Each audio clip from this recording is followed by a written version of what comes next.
eerie looking sky cam this morning. Welcome back. It is 6:43 on your Tuesday morning. It's that time of year again. Weather's been up and down for a few weeks. Some kids, or adults for that matter, have a little cold they just can't seem to shake, which means it's a good time to check in with our go-to pediatrician. Dr. John Cox is here once again. Good morning, Doc. Good to see you. Good morning. Pleasure. I hear your office has been busy lately. Slightly, yes. We probably tripled our amount of sick people in the last week and a half, 2 weeks. So we were just talking off camera a little bit. I mean, there's a fairly concrete life cycle for whatever's been going around. Tell us about that. Yeah.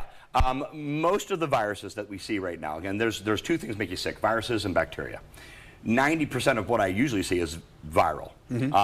Those are all 3 weeks long in duration, which parents and people do not want to hear. Yes. The first 3 to 5 days are when the fevers are up and you're feeling really the worst.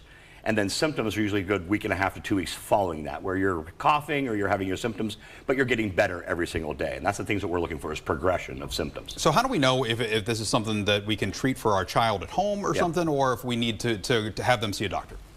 In the very beginning, you want to start treating the symptoms, obviously. Yep. Fevers, hit them with the Tylenols or Motrins to drop their temperatures.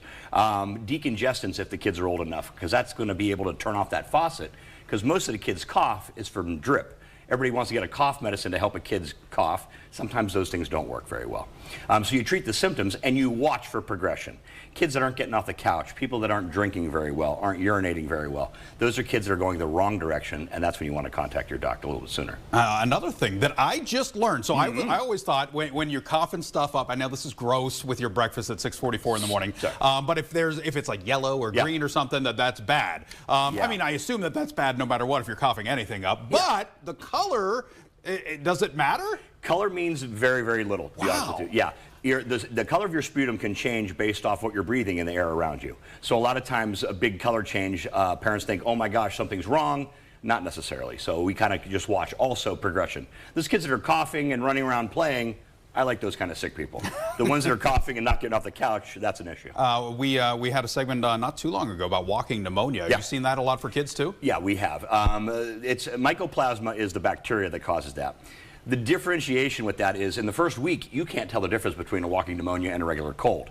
It's that second week, that day 8, 9, 10, where I should start seeing progression of a child, where they're coughing, but they're up playing, they're doing their job, they're doing everything, they're having fun, but they're still coughing. That kid with mycoplasma, or the adult with mycoplasma on day 8, 9, 10, is still not feeling very well, still feeling sluggish, not getting off the couch very much. So again, it's progression of symptoms that we're looking for. I mean, I had pneumonia a couple years ago, and it felt like decreased lung capacity for a long time afterward. Is that the same case with walking pneumonia? Does stuff linger afterwards after you're feeling fine? Usually with that one, though, you take care of, you feel better pretty quickly with the antibiotic. That's one indication where an antibiotic is going to help you. A lot of the viral infections, people want an antibiotic right away. That's just not going to kind of make that virus go away. There's no antivirals that make these colds go away. So you're treating symptoms until you have, again, more fevers, less activity. For people that are having sinus pressure, facial pain, facial swelling, teeth pain, those are more sinus infections, and those are things that need an antibiotic. Now, when we're talking about like respiratory stuff, I mean, COVID still exists. Still does. If you test your child for COVID and they're positive, are there protocols anymore? Like, do they have to stay home from school? Can they go back to school when they feel well? Or? They can go back to school when they feel well. Yeah. Most of the COVID right now that I'm seeing in children, at least, are just really mild colds. I'm not seeing that really kind of kicking people's tails too much. The rhinovirus, which is a normal common cold, every year a new viral disease goes, oh, it's my turn. Yeah. And they just nail people. This year it's rhinovirus. So we got rhinovirus, adenovirus, and even parainfluenza, which is a croup virus. So anytime you catch a cold and you lose your voice as an adult, that's croup. That's what would croup be as a little kid. We're seeing a lot of that right now. Interesting. So, but I mean, if somebody's out there, they're watching it, they're like, oh man, I have this cough that's been lingering. You got a week or two to go, right? You got a good 3 weeks. Yeah, decongestants to help turn off that faucet, take you a lot of fluids.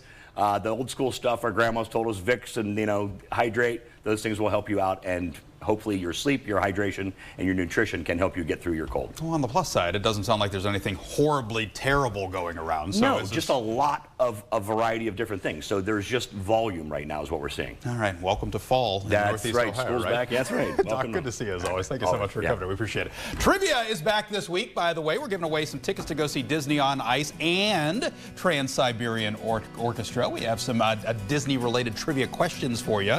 Give us a call.